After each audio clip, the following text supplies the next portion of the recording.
जय हिंद दोस्तों। RP target education के यूट्यूब चैनल में आप सभी का स्वागत है। आइए देख लेते हैं सीटेट एनसीईआरटी बुक। दोस्तों आप लोगों को पता ही है कि जो सीटेट अगर हमें निकालना है तो एनसीईआरटी के बुक का अध्ययन करना पड़ेगा। तो दोस्तों आज के सीरीज में हम लोग देखेंगे, ये 150 प्रश्नों का सीरीज चल रहा था और ये 3 वीडियो में कवर किया गया है। तो दोस्तों यहाँ पर आप देखेंगे CTET NCERT EBS book antibiotic dose 3। इसके पहले 2 वीडियो हम लोग देख चुके हैं जो कि बहुत बहुत महत्वपूर्ण उसको आप लोग कह सकते हैं।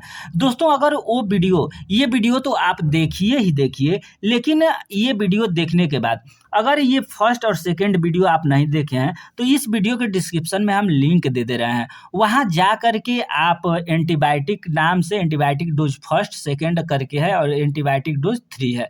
तो आप ये तीनों वीडियो अगर आप देख लेते हैं तो मैं ये चैलेंज कर सकता हूं कि एनसीईआरटी का पेपर प्रीवियस ईयर का आप पेपर उठा करके देख लीजिएगा, अगर ये 150 क्वेश्चन के बाहर से आपको एक भी क्वेश्चन नहीं मिलेंगे। इसके साथ साथ हम आपको ये भी बताना चाहेंगे कि आप 101 नंबर का, यानी इसके पहले हम लोगों ने 100 प्रश्न कवर किए हैं, ठीक है, 100 प्रश्न हम लोगों ने इसके पहले कवर किए हैं जो कि बहुत बहुत महत्वपूर्ण, सारे महत्वपूर्ण टॉपिक ले लिए गए हैं। आज यहाँ पर आप लोग देखेंगे कि 101 नंबर का जो प्रश्न है यहाँ पर इतना दिया गया है, यानी इतना हम लिए हैं, ठीक है। तो हमारे कहने का मतलब कि जो भी प्रश्न हम दिए हैं आपको वो पूर्णतः विश्लेषण किया गया है, जिससे कि आपको कहीं से भी अगर प्रश्न उठाता है तो आप उसको छोड़ करके न आएं और आप बिल्कुल सही करेक्शन करके आएं, सही अपना 1 नंबर वहां बना करके आएं। तो दोस्तों 101 नंबर का जो प्रश्न है आप देखेंगे, हमारे देश में बाघ और अन्य कई जानवरों की गिनती इतनी कम हो गई है कि इनकी लुप्त हो जाने का खतरा है। हमारे देश की सरकार इन्हें बचाने के लिए बहुत से जंगलों को सुरक्षा दे रही है।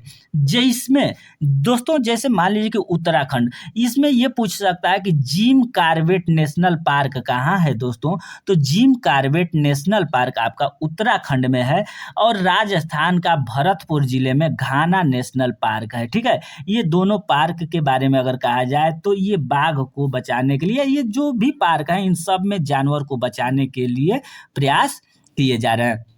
नेक्स्ट क्वेश्चन देख लेते हैं दोस्तों, 102 नंबर जो क्वेश्चन है, उल्लू से संबंधित अगर देखा जाए तो उल्लू काफी हद तक अपनी गर्दन को पीछे तक घुमा सकता है, ठीक है। इसके बारे में, उल्लू के बारे में ये चीज है कि ये जो उल्लू पक्षी है ये अपने गर्दन को ज्यादातर पीछे घुमा सकता है। नेक्स्ट क्वेश्चन देखेंगे दोस्तों, सांप के बारे में पूछा गया है, यानी सांप के बारे में विश्लेषण किया गया है। तो सांपों को पकड़ने और बीन की धुन पर नाचने वाले को कालबेलिया, दोस्तों ये कालबेलिया कौन जनजाति है, क्या चीज है, इसके बारे में पूर्ण विश्लेषण। अगर केवल हम आपको बता देते हैं कि सांप को पकड़ने वाले या सांप के धुन पर नाचने वाले कालबेलिया हैं तो इस तरीके से आपसे हो सकता है कि 1-2 क्वेश्चन छूट जाते, लेकिन देखिए सांप जो है, ये सांप, इस पर हमने किस तरीके से विश्लेषण किया है। दोस्तों सांपों को पकड़ने और बीन की धुन पर नचाने वाले को कालबेलिया कहा जाता है। अपनी बेटी की शादी में सांपों को देते हैं, यानी दोस्तों अगर देखा जाए तो जो ये कालबेलिया है एक जनजाति है, ठीक है। ये कालबेलिया एक जनजाति है और ये लोग अब जब अपनी बेटी की शादी करते हैं तो हम लोग जैसे दहेज के रूप में देते हैं ना, बाइक देते हैं, मोटरसाइकिल देते हैं, पैसा देते हैं, गहना देते हैं, उस तरीके से जो ये कालबेलिया जनजाति है ये अपने बेटी की शादी में सांपों को दान देते हैं, ठीक है। कालबेलिया नाच में भी सांप जैसी मुद्राएं होती हैं। हमारे देश में 4 प्रकार के ही जहरीले सांप होते हैं। दोस्तों इस तरीके से क्वेश्चन पूछ सकता है कि हमारे देश में कौन ऐसा सांप है जो कि जहरीला नहीं है। तो आप देखेंगे यहाँ पर नाग, करैत, दुबोइया और अफाइया, ये 4 जो सांप के प्रकार हैं ये बहुत जहरीले होते हैं। इसके बाद सांप के बारे में अगर देखेंगे नेक्स्ट क्वेश्चन दोस्तों, तो सांप के जहर को खत्म करने वाली दवा को सीरम कहते हैं। सांप के जहर को खत्म करने वाली दवा को सीरम कहते हैं। सांप के 2 खुले दांत होते हैं जिसे व्यक्ति को काटते समय जहर उगल देते हैं। दोस्तों कहने का मतलब ये है कि जो सांप होता है, आप लोगों ने सांप देखा होगा, तो जो सांप होता है उसके अंतर्गत जो ये दांत होता है, इसमें तो अंदर 2 ठो दांत होता है, इस तरीके से करके दांत होता है, इस तरीके से करके दांत होता है, ठीक है, खोखला होता है और इसी में विष होता है दोस्तों। तो इसी में विष होता है और ये जब काटता है तो इसी को खोल देता है और वो विष व्यक्ति के अंदर चला जाता है, ठीक है। तो सांप के बारे में इतना हम लोग विश्लेषण किए, ठीक है। अब नेक्स्ट पॉइंट देख लेते हैं दोस्तों, क्या चीज़ है। नेक्स्ट पॉइंट अगर देखा जाए तो यहाँ पर कालाहांडी जिला कहा जाता है, यानी कालाहांडी जिला कहा जाता है कहाँ है, तो ये उड़ीसा में है। उड़ीसा में कालाहांडी, ये इस तरीके से हम आपको बता देते हैं क्योंकि जैसे कालाहांडी हम लोग नहीं जानते हैं, लेकिन उड़ीसा में अगर देखा जाए तो कालाहांडी किसको कहा जाता है, कालाहांडी एक जिला है। अब देखिए विटामिन, दोस्तों कुछ विटामिन हैं, इससे संबंधित कुछ रोग हैं, यानी विटामिन डी से कौन सा रोग होता है, तो सूखा रोग यारीकेटम, ठीक है। विटामिन ए की कमी से रतौंधी होता है। विटामिन बी1 की कमी से वेरी, विटामिन बी2 की से क्या होता है, तो त्वचा का फटना, आँखों का लाल होना। विटामिन बी3 से त्वचा, दाद, खुजली होना। विटामिन बी5 से बाल सफ़ेद होना, मंद बुद्धि होना। दोस्तों अगर देखा जाए तो जिसका बाल सफ़ेद हो रहा है, ठीक है, उनमें अगर देखा जाए तो विटामिन बी की कमी है। उसके बाद विटामिन बी6 एनीमिया त्वचा रोग, ठीक है। एनीमिया त्वचा रोग किससे होता है, तो विटामिन बी6 से होता है। विटामिन बी7 से आपका लकवा, शरीर के दर्द, बालों का गिरना, यानी जिसका बाल गिर रहा है उसे विटामिन बी7 की आवश्यकता है। विटामिन सी यानी स्कर्वी रोग होता है। विटामिन ई जनन शक्ति में कमी। विटामिन के रक्त का थक्का। दोस्तों अगर देखा जाए तो इसमें ये पूछ देता है कि कौन से विटामिन के कमी के कारण रक्त का बहना बंद नहीं होता है। तो दोस्तों रक्त अगर मान लीजिए आपका हाथ कट जाए, पैर कट जाए या कुछ कट जाए और ब्लड वहाँ नहीं रुक रहा है, तो वो क्यों नहीं रुकता है, कुछ व्यक्तियों में विटामिन के की कमी होती है जिसके कारण वो क्या होता है, रक्त थक्का नहीं बनता है, ठीक है। विटामिन के द्वारा रक्त का थक्का बनता है, ठीक है। अब नेक्स्ट हम लोग देख लेते हैं 106 नंबर का क्वेश्चन। दोस्तों 106 नंबर का क्वेश्चन, कुछ ऐसे पौधे होते हैं जो चूहों, मेढक व कीड़ों मकोड़ों को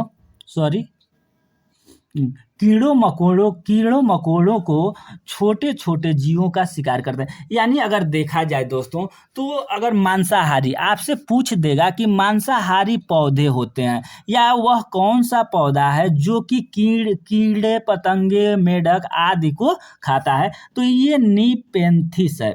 कौन पौधा है, नीपेंथिस है। तो नीपेंथिस कहाँ पाया जाता है, तो नीपेंथिस ऑस्ट्रेलिया, इंडोनेशिया और भारत के मेघालय राज्य में पाया जाता है। दोस्तों यहाँ पर एक छोटा सा मैं रिक्वेस्ट करूँगा कि अगर आपको वीडियो अच्छा लगता हो और ये सारे के सारे जानकारी आपको लगता है कि नहीं ये एनसीईआरटी और एथेंटिक एकदम बिल्कुल दी जा रही है, तो आप वीडियो को लाइक कर देंगे। मात्र एक लाइक मैं आपसे मांगता हूँ, एक लाइक कर देंगे और वीडियो को ज़्यादा से ज़्यादा अपने दोस्तों में शेयर कर देंगे। और अगर आप नए हैं चैनल पर तो सब्सक्राइब करके बेल आइकन को दबा लेंगे, ठीक है। उसके बाद नेक्स्ट क्वेश्चन को अब हम लोग देख लेते हैं दोस्तों, वेल्को का आइडिया।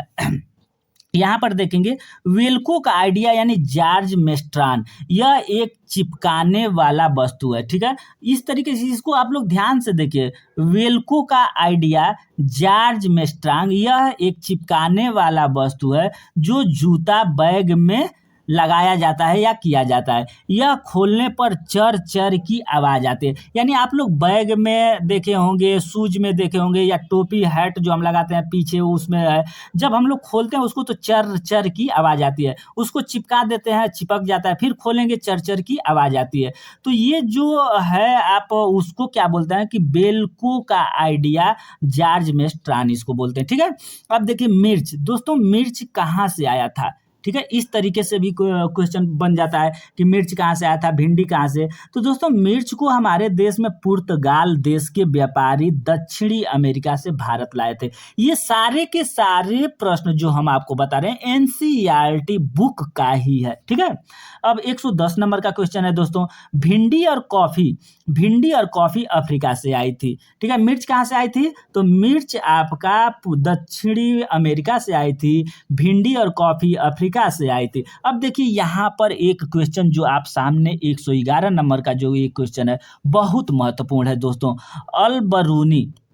अल बरूनी जिस देश से आए थे उसे उज्बेकिस्तान कहते हैं। ये सीटेट में आया हुआ क्वेश्चन है। ठीक है, उज्बेकिस्तान किसे कहते हैं, उज्बेकिस्तान कहाँ से आए थे, तो ये अल बरूनी देश से आए थे। अल बरूनी ने भारत के तालाब के बारे में लिखा है। ठीक है, अल बरूनी जो लोग थे ये भारत के तालाब के बारे में लिखा है। तो दोस्तों भारत के तालाब के बारे में क्या लिखा है, तो भारत के इतिहास के बारे में महत्वपूर्ण जानकारियां प्राप्त की है। राजस्थान में जैसलमेर, दोस्तों राजस्थान में जैसलमेर के अलावा बहुत ऐसे इलाके हैं जहां साल में 10 से 12 दिन ही बारिश होती है। यहाँ नदियां में कई महीनों तक पानी नहीं रहते हैं। ठीक है, नेक्स्ट आप क्वेश्चन देख लेते हैं 113। 1986 की जोधपुर और आसपास के इलाकों में सूखा पड़ा था, तभी भूली बिसरी बावरियों यानी कुआं। दोस्तों यहाँ पर कुआं को क्या बोला जाता है, तो भूली बिसरी बावरियों। ये बावरियां किसको बोलते हैं, तो कुआं को बोलते हैं। कुओं को एक बार फिर याद किया गया। ठीक है, 1986 में जब जोधपुर और उसके आसपास इलाकों में सूखा पड़ा था तो क्या था, बावरियों भूली बिसरी जो कुआं था यानी गांव के बाहर इधर उधर जो कुआं था उसकी मरम्मती कराई गई, उसको साफ सुथरा करवाया गया और उसी से पानी निकाल करके अपने फसल को सींचा गया। यहाँ तक कि पीने का पानी भी इस कुएं से ही लिया गया। अब देखिए तरुण भारत, दोस्तों तरुण भारत संघ क्या है, तो तरुण भारत संघ एक संस्था है जो पुराने तालाबों की मरम्मत व नए तालाब का निर्माण करते हैं। ठीक है, यहाँ क्वेश्चन कैसे बनता है दोस्तों, तो पुराने तालाब की मरम्मत व नए तालाब का निर्माण कौन करता है, कौन संघ करता है, तो यहाँ पर आप देखेंगे तरुण भारत संघ ने नए तालाब और पुराने की मरम्मत और नए तालाब का निर्माण करता है। ठीक है, नेक्स्ट 115 नंबर का जो क्वेश्चन है दोस्तों इसको हम लोग देख लेते हैं। स्टील की कटोरी पानी पर तैरती रहती है जबकि कील डूब जाती है। ये भी प्रश्न आपका सीटेट में आया हुआ है। ठीक है, ये प्रश्न आपको सीटेट में आया हुआ है। अब कटोरी क्यों पानी में तैरती है दोस्तों, अगर देखा जाए तो कटोरी पानी में क्यों तैरती है, और कील आपका देखा जाए तो क्यों दोस्तों धंस जाए यानी डूब जाती है, तो ये कटोरी स्टील के कटोरी पर लगने वाला बल उसके भार की तुलना में ज्यादा है जबकि लोहे की कील पर लगने वाला बल उसके भार की तुलना में कम है। इसी से संबंधित अगर एक और क्वेश्चन देखा जाए तो यहाँ पर नेक्स्ट क्वेश्चन है दोस्तों नींबू के बारे में। नींबू साधारण पानी में डूब जाता है लेकिन नमकीन पानी में तैरता है क्योंकि नमकीन पानी का घनत्व तो साधारण पानी के घनत्व से अधिक होता है। आप लोग केवल वीडियो देखते जाइए, इसमें से कहाँ से क्वेश्चन पूछ देगा। आप अगर वीडियो देखे रहेंगे 1 से 2 बार आप वीडियो को ना होगा तो देख लीजिएगा, एनसीईआरटी का आपका पर्यावरण का एक भी प्रश्न नहीं छूटेगा। अब यहाँ देखिए मृत सागर के बारे में क्वेश्चन है, तो मृत सागर दुनिया की सबसे नमकीन सागर है। 3 लीटर पानी में 300 ग्राम नमक है। इसमें हम ऐसे तैर सकते हैं जैसे आराम से लेटे हों। मृत सागर सभी सागरों और महासागरों से ज्यादा नमकीन है। ठीक है, नमकीन। इसके बाद देखा जाए तो क्वथन यानी उबलना और वाष्पीकरण में अंतर 100 सेंटीग्रेड पर क्वथनांक में उबलना वाष्पीकरण किसी भी यानी जब पानी कितने सेंटीग्रेड पर उबलने लगता है, तो 100 सेंटीग्रेड पर पानी उबलने लगता है और वाष्पी यानी भाप आप देखे होंगे जैसे पानी आप रखते हैं जैसे ही गर्म होता है वैसे ही भाप बन करके उड़ने लगता है। अब देखिए यहाँ पर डांडी यात्रा, दोस्तों डांडी यात्रा कौन शुरू किया था इसके बारे में आप लोग कमेंट करके बताएंगे, बल्कि बताएंगे ये तो आगे लिखा ही है देखेंगे यहाँ पर जो 119 नंबर का क्वेश्चन है। डांडी यात्रा 1930, दोस्तों डांडी यात्रा 1930 में महात्मा गांधी जी द्वारा किया गया। ठीक है, दांडी यात्रा 1930 में महात्मा गांधी जी द्वारा किया गया। इस समय क्या हुआ था दोस्तों, 120 नंबर क्वेश्चन के द्वारा हम लोग समझने का प्रयास करेंगे। अंग्रेजों ने नमक बनाने पर रोक लगा दिया था, लोगों को महंगा नमक दुकान से खरीदना पड़ता था। गांधी जी ने अहमदाबाद से दांडी के समुद्र तट तक एक लंबी यात्रा की और इस गलत कानून को खत्म किया, यानी खत्म करवाया। अब देखिए यहाँ पर नमक बनाने की प्रक्रिया। दोस्तों नमक बनाने की प्रक्रिया क्या है, तो समुद्र के किनारे, ठीक है, समुद्र के किनारे, आप रुक जाइए एक सेकेंड, समुद्र के किनारे जो ये मान ले रहे हैं ये समुद्र का किनारा है, ठीक है, ये समुद्र का किनारा, इस किनारे से नारी बना देते हैं, नारी नुमा हम लोग बना देते हैं, ठीक है। अब क्या होता है कि इसमें पानी खोल दिया जाता है, ठीक है, क्या खोल दिया जाता है, पानी खोल दिया जाता है, और पानी इसमें भरा हुआ होता है। इसके बाद यहाँ हम लोग बंद कर देते हैं, ठीक है। अब इसमें जो पानी भरा रहता है, पानी खत्म हो जाता है और नमक के जो ढेले होते हैं वो बचे रहते हैं, उसी तरीके से नमक बनाया जाता है। अब देख लेते हैं दोस्तों नेक्स्ट क्वेश्चन, बहुत मोस्ट इंपॉर्टेंट है, मच्छर के बारे में। मच्छर से भी अगर देखा जाए तो आप पिछले ईयर का अगर प्रश्न देखे होंगे तो ठीक है, नहीं तो देखिएगा मच्छर से भी जो अभी आप पढ़ने जा रहे हैं इससे भी एक क्वेश्चन जरूर मिलता है। तो मच्छरों से होने वाले रोग, दोस्तों मच्छरों से होने वाले रोग के बारे में अगर देखा जाए तो मलेरिया मादा एनाफिजीज पूछता है कि मलेरिया किसके काटने से होता है। तो दोस्तों आप लोग यहाँ पर देखेंगे कि मादा एनाफिजीज, ठीक है, मादा एनाफिजीज काटता है तो मलेरिया होता है। डेंगू हमें कैसे होता है, तो मादा एडीज, ठीक है। इसमें अगर देखा जाए तो मादा एनाफिजीज और मादा एडीज, आप लोग थोड़ा सा ध्यान दीजिएगा, मैं रिक्वेस्ट ये करता हूँ, यहाँ से एक क्वेश्चन जरूर पूछेगा। मलेरिया कैसे होता है, तो मादा एनाफिजीज, डेंगू देखा जाए तो मादा एडीज, चिकनगुनिया देखा जाए तो मादा एडीज से होता है, ठीक है। अब देखेंगे 122 नंबर क्वेश्चन दोस्तों, मच्छरों की छोटे बच्चों को लार्वे कहते हैं। मच्छर के छोटे बच्चे को लार्वे कहते हैं। ठहरे हुए पानी में मिट्टी का तेल डालने से परत के कारण ऑक्सीजन की आपूर्ति को काट देता है, जिससे मच्छरों का प्रजनन थम जाता है। हम लोग देखे होंगे आप लोग, जो पानी ठहरा होता है या पानी जहाँ ठहरा रहता है वहाँ पर केरोसिन का तेल हम लोग डाल देते हैं, मिट्टी का तेल डाल देते हैं। उससे क्या होता है कि जैसे ही मिट्टी का तेल आप पानी में डालते हैं, देखे होंगे कि पानी के ऊपर एक परत सा जम जाता है, तो ये परत ऑक्सीजन को रोक देता है, जिससे कि मच्छर नहीं पनप पाते हैं। अब नेक्स्ट क्वेश्चन दोस्तों हम लोग देखेंगे, तो यहाँ पर मलेरिया की दवा को सिनकोना पेड़ की छाल से बनाई जाती है। सिनकोना का पेड़ आप लोगों को याद होगा, खेजरी, दोस्तों खेजरी का वृक्ष जो बताए थे जो राजस्थान में पाया जाता है।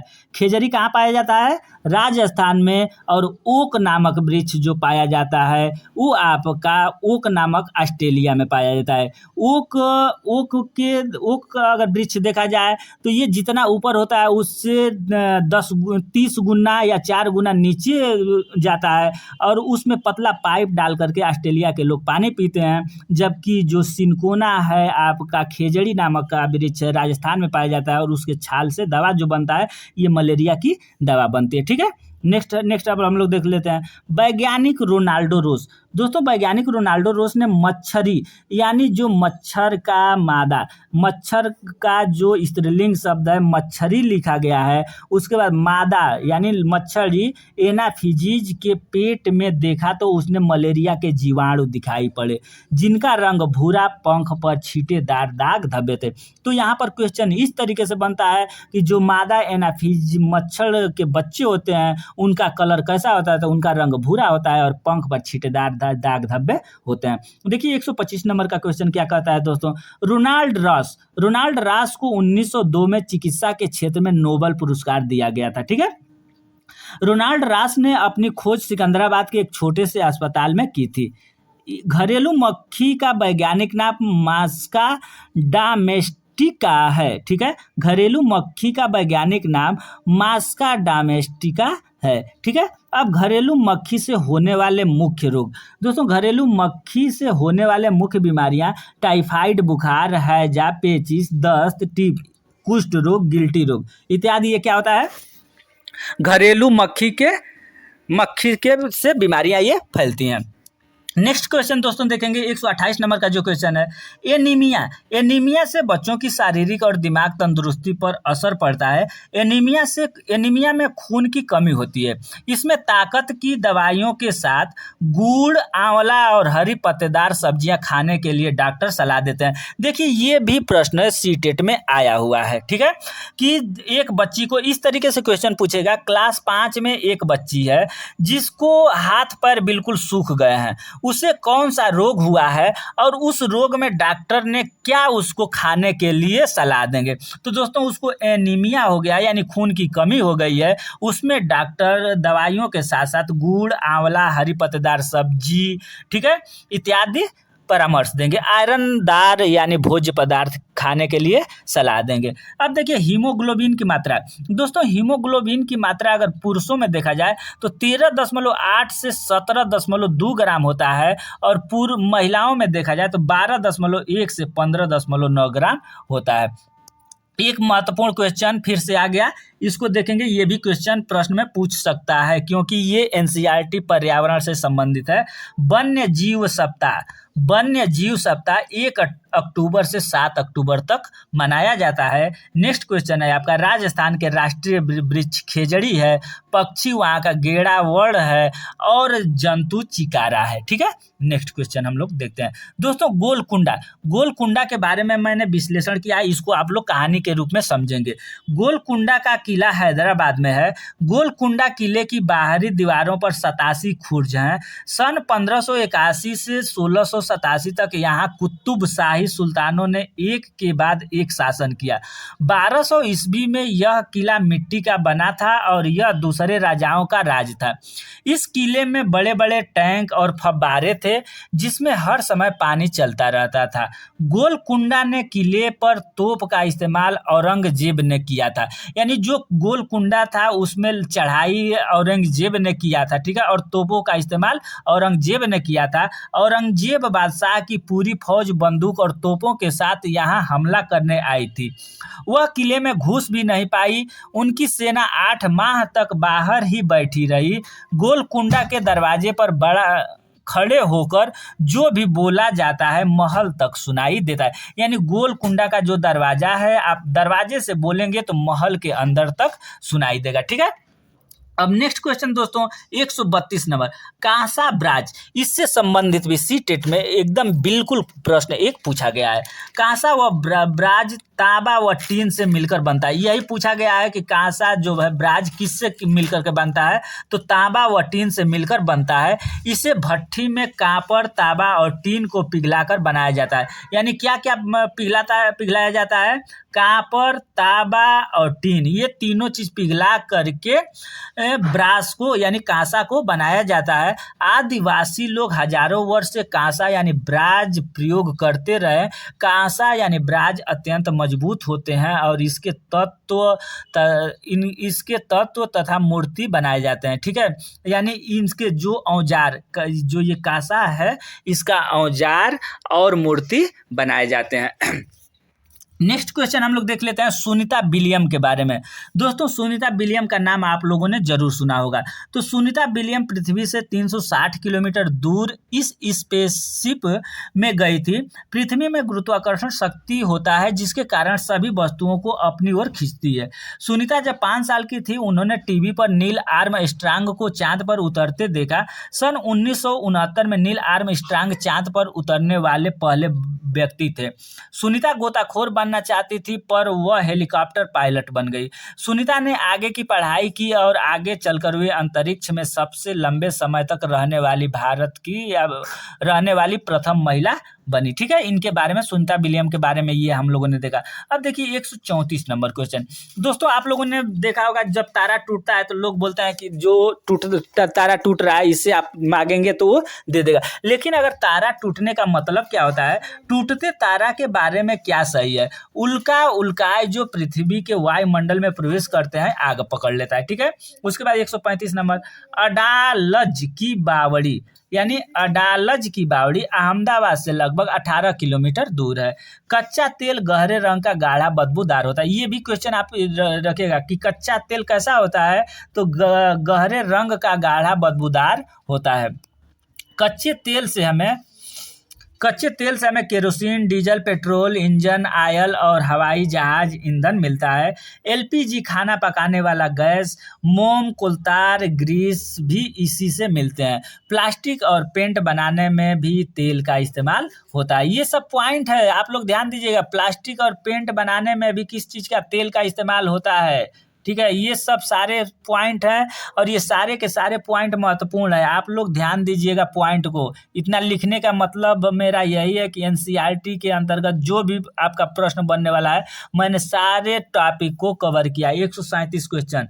मुंबई से कश्मीर जाने के रास्ते में आने वाले राज्य, मुंबई से दिल्ली तक के रास्ते में आने वाले राज्य। दोस्तों आप लोगों को मैप के बारे में मैं बताऊंगा। एक बार जो भारत का मैप आप लोग देखेंगे तो भारत के मैप का हम लोगों को अध्ययन करना होगा, क्योंकि भारत में देखना होगा कि कौन राज्य कहाँ कहाँ है।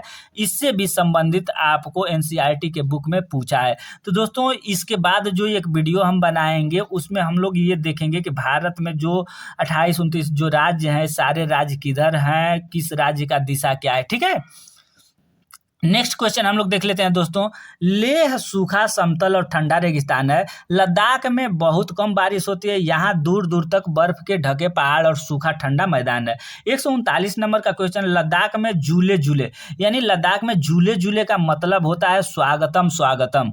लद्दाख में घर 2 मंजिले पत्थरों को काटकर एक के ऊपर एक रखकर बना था, यानी बनाया जाता है। उन पर मिट्टी और चूने की पुताई की हुई थी। अंदर से घर छप्पर जैसा हर तरफ घास फूस पड़ी थी। लकड़ी की सीढ़ियां लगी थी। मंजिल में कोई खिड़की भी नहीं थी। मजबूती बनाने के लिए पेड़ों के मोटे तने इस्तेमाल किए हुए थे। ये देखिए लद्दाख में जो घर है उसका प्रकार है। आप ये घरों के प्रकार को विशेष रूप से ध्यान दीजिएगा। अब ये देखिए मोस्ट इंपॉर्टेंट है हर एक क्वेश्चन। दोस्तों अगर देखा जाए ना तो ये जितने भी हम क्वेश्चन आप लोगों को दे रहे हैं ये सारे के सारे मोस्ट इंपॉर्टेंट क्वेश्चन है दोस्तों। और ये सीटेट में हर एक बार कहीं ना कहीं किसी ना किसी रूप में ये सारे के सारे प्रश्न रखे जाते हैं आपके सामने। देखिए जैसे चांगथांग, यानी चांगथांग इलाका, यह इलाका 5000 मीटर की ऊंचाई पर बना है। मैदानी और पथरीली इलाका है, ठीक है। चांगथांग यहाँ होता, यह कहाँ है तो यह लद्दाख का हिस्सा है दोस्तों। जो चांगथांग इलाका है ये लद्दाख का हिस्सा है।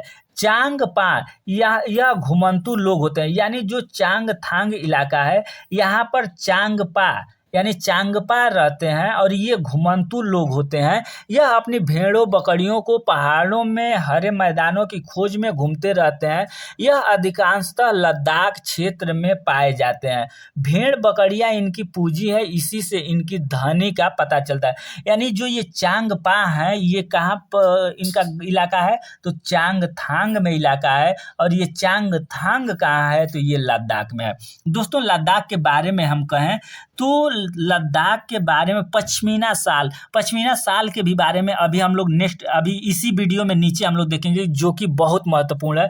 और यहाँ पर चांगपा एक खास किस्म की बकरियां हैं, ठीक है। चांगपा एक खास किस्म की बकरियां हैं, पालते हैं, खास किस्म की बकरियां पालते हैं, ठीक है। दोस्तों यहाँ पर थोड़ा सा आप समझने का प्रयास करेंगे। चांगपा जो हैं ये एक खास किस्म की बकरियां पालते हैं जिनके बालों से दुनिया की मशहूर पश्मीना ऊन बनती है, ठीक है। पश्मीना ऊन किससे बनती है तो चांगपा जो एक खास किस्म की बकरी जो पालते हैं उसी के बाल से पश्मीना ऊन बनता है। यह सिर्फ 2.5 घंटे में अपना डेरा समेट कर निकल पड़ते हैं। यानी जो ये चांगपा होते हैं ये क्या करते हैं कि जैसे अपने बकरियों को लेकर के जाते हैं, बकरी को चराए, उसके बाद से फिर अपना अगर वहाँ से हटना है तो वहाँ से डेरा तुरंत अपना तंबू टेंट उखाड़ेंगे, लपेटेंगे, समेटेंगे, उसके बाद चल देंगे। तो ये 2.5 घंटे में अपना डेरा समेट लेते हैं और जहाँ ठहरना होता है इनको वहाँ कुछ ही देर में अपने टेंट गाड़ लेते हैं और इनका घर तैयार हो जाता है, ठीक है। यह घर उनके लोगों को टेंटों व रेवो कहते हैं, ठीक है। यानी जो इन लोगों का घर तैयार होता है, जो अपना टेंट डालते हैं उसको हम लोग क्या बोलते हैं रेवो कहते हैं, ठीक है। याद रखिएगा आप लोग। यहाँ देखिए पश्मीना ऊन जो है उसके बारे में कुछ पॉइंट हैं जो कि सारे महत्वपूर्ण है, आप लोग थोड़ा सा ध्यान दीजिएगा। 6 स्वेटरों के बराबर एक पश्मीना शाल में गर्मी होती है, किंतु मोटी बिल्कुल नहीं होती है। आप सोचिए, यानी 6 स्वेटर के बराबर आप केवल एक शॉल पश्मीना का ओढ़ लेते हैं तो आपको 6 स्वेटर के बराबर गर्मी देगा। पश्मीना पहाड़ी बकरियों की एक खास नस्ल से तैयार की जाती है। यह 5000 मीटर की ऊंचाइयों पर रहती है। यहाँ पर तापमान 0 सेंटीग्रेड से भी बहुत कम, यानी 40 डिग्री सेल्सियस तक चला। यानी आप सोचिए कि 0 सेंटीग्रेड का जो तापमान होता है, इस पर बर्फ जमने लगता है, और ये -40 डिग्री सेल्सियस के तापमान पर ये लोग बकरियों को अपने लेकर के जाते हैं। और इनमें ये खास है दोस्तों कि जो ये चांगपा है, ये अपने बकरियों को जितना ऊपर ले जाएंगे, उतना ऊपर ठंडा प्रदेश होगा, और इन लोगों के बकरियों का बाल बहुत तेजी से बढ़ता है। ठीक है, नेक्स्ट इसी में और देख लेते हैं। और गर्मियों में झड़ जाते हैं। देखा जाए तो जो इस समय बकरियों के शरीर पर लंबे व बहुत बारीक बाल उगाते हैं और गर्मियों में झड़ जाते हैं। जो यह बाल होती है, हमारे एक बाल में कम से कम 6 बाल होते हैं। दोस्तों अगर देखा जाए तो हम लोगों का जो एक बाल होता है ना, एक बाल में जो पश्मीना शॉल जिससे बीनी जाती है, उसमें 1 2 3 4 5 6, यानी एक बाल में हम लोगों के 6 बाल वो होते हैं। आप सोच सकते हैं कि कितना वो महीन होता है। अगर इसके बारे में और देखा जाए दोस्तों, तो एक बुनकर 250 घंटे में एक पश्मीना शाल की बुनाई करता है। दोस्तों जो ये धागा होता है, ये जो ऊन होता है, उसके अंतर्गत एक बुनकर एक पश्मीना शाल तैयार करने में 250 घंटे लेते हैं। रेनबो या टेंटो के पास ही भेड़ बकरियों को रखने के लिए जगह बनी होती है। इसे चांगपा लेखा कहते हैं। दोस्तों कहने का मतलब ये है कि जो चांगपा है, वो जहाँ अपना टेंट गाड़ेंगे, उन लोगों के टेंट को तो रेबो कहते हैं। ठीक है, रेबो कहते हैं, टेंटों को रेबो कहते हैं। और ये जब अपने टेंट के पास बकरियों को बांधने के लिए जो जगह बनाते हैं, उसको क्या बोलते हैं हम लोग? तो उसको हम लोग लेखा बोलते हैं। लेखा पत्थरों और चट्टानों को एक दूसरे पर रखकर बनाते हैं। हर परिवार अपने जानवरों के झुंड पर पहचान के लिए खास निशान बनाते हैं। रोज सुबह झुंड को लेखा से बाहर निकाल कर गिन कर चराने ले जाना और ठीक से वापस लाना वहाँ की औरतों और जवान लड़कियों का रोज का काम होता है। दोस्तों आप लोगों ने ये पॉइंट समझ ही लिया होगा। अब नेक्स्ट पॉइंट दोस्तों हम लोग देख लेते हैं। 144, ये श्रीनगर में जो घर पाए जाते हैं। ठीक है, श्रीनगर में घर को हाउस बोट भी कहते हैं। श्रीनगर में हाउस बोट 80 फीट तक लंबे होते हैं और बीच में इनकी चौड़ाई 8 से 9 फुट तक होती है। बोट की तरह बने लकड़ी के डोंगे पानी पर तैरते रहते हैं। श्रीनगर की डल झील, दोस्तों ये डल झील कहाँ पाई जाती है? तो डल झील श्रीनगर की झील है। और झेलम नदी में इन डोंगों में कई परिवार रहते हैं। मकान की तरह इस डोंगे में भी अलग अलग कमरे होते हैं। हाउस बोट और घरों की अंदर की छतों पर लकड़ी की सुंदर नक्काशी होती है। इसमें एक खास डिजाइन खातम बंद है जो जिक्सा पजल जैसा दिखता है। दोस्तों कहने का मतलब ये है कि जो घरों का वहाँ डिजाइन होता है, श्रीनगर में जो घरों का जो डिजाइन होता है, उसके दीवार पर, उसके फर्श पर क्या होता है कि लकड़ी के डिजाइन बने होते हैं। लकड़ी पर नहीं होता है, हम लोग गांव में देखे होंगे, दरवाजे पर कटिंग काट करके नक्काशी बनाते हैं। उसी तरीके से उन लोगों जो नाव बनता है, नाव में भी नक्काशी काट करके लकड़ी पर सुंदर लगता है। और जो उन लोगों का घर भी होता है, उसमें भी डिजाइन लकड़ी के जो होते हैं उस पर डिजाइन बने रहते हैं और उन डिजाइनों को खत्म बंद कहते हैं या जिक्सा पजल्स जैसा वो दिखता है। ठीक है, नेक्स्ट है बकरवाल जनजाति। दोस्तों बकरवाल जनजाति क्या चीज होता है, ये भी आपका एनसीईआरटी के बुक में ही है। बकरवाल जनजाति जम्मू कश्मीर के मैदानी इलाकों में रहने वाले यह लोग बुनियादी तौर पर गुज्जर समाज के एक बड़े और रसूखदार लोग हैं। उनको यह नाम कश्मीरी बोलने वाले विद्वानों ने दिया। मुख्य काम भेड़ बकरियां चराना है। भारत के अलावा पाकिस्तान और अफगानिस्तान में भी इनकी संख्या अच्छी है। 2011 की जनगणना के मुताबिक जम्मू कश्मीर में गुज्जर बकरवाल की कुल आबादी लगभग 12 लाख है। ठीक है, ये एक पॉइंट था, इसको हम बता दिए। अब देखिए, भूकंप को नापने के लिए, भूकंप को मापने की तीव्रता यानी भूकंप की तीव्रता नापने का यंत्र क्या कहलाता है? तो ये सिस्मोग्राफ कहलाता है। दोस्तों क्या कहलाता है? सिस्मोग्राफ ग्राफ कहलाता है। यानी जब भूकंप आता है तो कितना कंपन हुआ इसको कैसे नापते हैं, तो सिस्मोग्राफ। अब यहाँ पर आप लोग एक कमेंट सेशन में नीचे बताइएगा कि जो आपका हार्ट बीट यानी आपके दिल के धड़कन हार्ट बीट को मापता है उसको हम लोग क्या बोलते हैं। नेक्स्ट क्वेश्चन देख लेते हैं 147 नंबर का क्वेश्चन है। ताजी सब्जियों को एक मटके में भरकर उसे सील बंद करके अंगूठे यानी अंगीठी सॉरी ये गलती हो गया, यानी लकड़ी का अंगीठी होता है उस पर उल्टा रख देते हैं, उसे गुजराती में ऊंघई कहते हैं। ये ऊंघई कहते हैं। आप लोग ये जो शब्द देख रहे हैं ना, ऊंघई किसे कहते हैं, ऊंघई क्या होता है, ये आप लोग ध्यान दीजिएगा क्योंकि यही सब आएगा। कुड़ुक भाषा झारखंड में बोली जाती है। अब ये पूछ देगा कुड़ुक भाषा कहाँ बोली जाती है, तो कुड़ुक भाषा झारखंड में बोली जाती है। सूर्यमणि और पत्रकार बासवी दीदी मिलकर झारखंड जंगल बचाओ आंदोलन का काम करने लगी। कुड़ुक भाषा में तोरांग का मतलब है जंगल, यानी कुड़ुक भाषा में तोरांग का मतलब है जंगल। आप लोग याद रखिएगा। 149 नंबर दोस्तों, 149 नंबर का जो क्वेश्चन, जंगल अधिकार कानून। दोस्तों जंगल अधिकार कानून आपका 2007 में लागू हुआ है। यह कानून आदिवासियों को जंगल पर उनका हक दिलाता है। जो लोग कम से कम 25 साल से जंगल में रह रहे हैं उनका यहाँ के जंगल और वहाँ पैदा होने वाली चीज़ों पर हक है। उन्हें जंगल से हटाया न जाए। जंगल बचाने का काम भी उनकी ग्राम सभा करे। नेक्स्ट क्वेश्चन और आज के सेशन का ये लास्ट क्वेश्चन है दोस्तों, और ये देखा जाए तो बहुत महत्वपूर्ण क्वेश्चन इस बार भी आपको एग्जाम में देखने के लिए ये मिल सकता है। झूम की खेती। दोस्तों झूम की खेती क्या होती है, तो यह मिजोरम की प्रचलित खेती है। मिजोरम के आसपास त्रिपुरा, असम, मणिपुर राज्य है। दोस्तों ये पूछ सकता है मिजोरम के आसपास कौन कौन से राज्य हैं, तो आप याद रखिएगा त्रिपुरा, असम, मणिपुर राज्य हैं। झूम खेती में खेती करने का तरीका एकदम अलग है।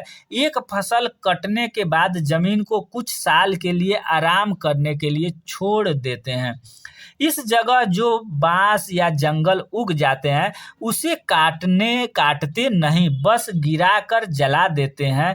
यह राख जमीन में खाद का काम करती है।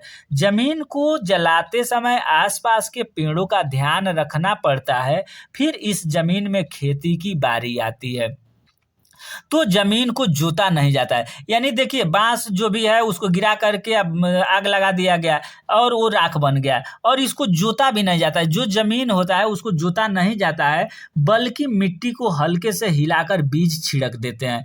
एक ही खेत में अलग अलग तरह के बीज जैसे मकई, सब्जियां, मिर्च और चावल बोए जाते हैं। फसल के समय भी अनचाही घास पौधा को उखाड़ते नहीं है। यानी जब फसल लगा होता है तो उसमें जो पौधे अदर यानी घास फूस उग जाते हैं उसको भी हम लोग नहीं उखाड़ते हैं, उसको क्या करते हैं तो उन्हें गिरा देते हैं। यानी उसी में गिरा देते हैं ताकि वे जमीन की मिट्टी में मिल जाए, इससे भी मिट्टी उपजाऊ बनती है। अगर किसी परिवार में किसी कारण खेती पिछड़ जाती है तो इस दूसरे लोग मदद के लिए आ जाते हैं। यानी अगर कोई व्यक्ति अगर खेती में पिछड़ जाता है तो गांव के दूसरे लोग मदद के लिए आ जाते हैं। अगर उनको करना क्या होता है कि बस उन परिवारों को खाना खिलाना पड़ता है। मुख्य फसल चावल की होती है।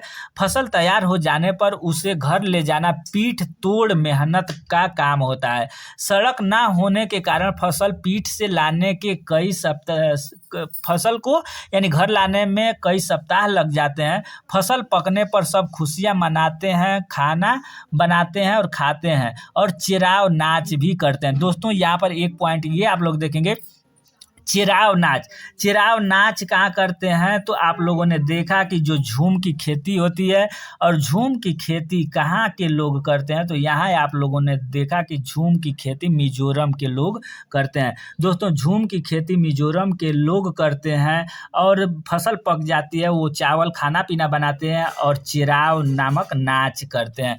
तो दोस्तों आपको ये वीडियो कैसा लगा? वीडियो अच्छा लगा हो तो वीडियो को लाइक जरूर करेंगे। मात्र आपसे मैं एक लाइक मांग रहा हूँ। हूँ और एक शेयर मांग रहा हूँ। अगर आपको वीडियो पसंद आया हो तो वीडियो को लाइक करें, शेयर करें तथा चैनल पर अगर पहली बार हैं तो चैनल को सब्सक्राइब करके बेल आइकन को दबा लेंगे। और नेक्स्ट वीडियो दोस्तों, नेक्स्ट वीडियो अगर एनसीईआरटी का देखेंगे तो TET NCERT EVS booster dose. अब तक हम लोगों ने 3 वीडियो देखा, तीनों वीडियो में हम पर्यावरण के लगभग पूरे टॉपिक समाप्त कर चुके हैं। और पर्यावरण के अंतर्गत जैसे पृथ्वी दिवस होता है, ओजोन दिवस होता है, ओजोन दिवस में क्यों छेद हो गया, ग्रीन हाउस गैस इत्यादि ये जो प्रश्न होते हैं इन लोगों के बारे में, इन प्रश्नों के बारे में नेक्स्ट वीडियो में हम लोग देखेंगे। तब तक के लिए धन्यवाद।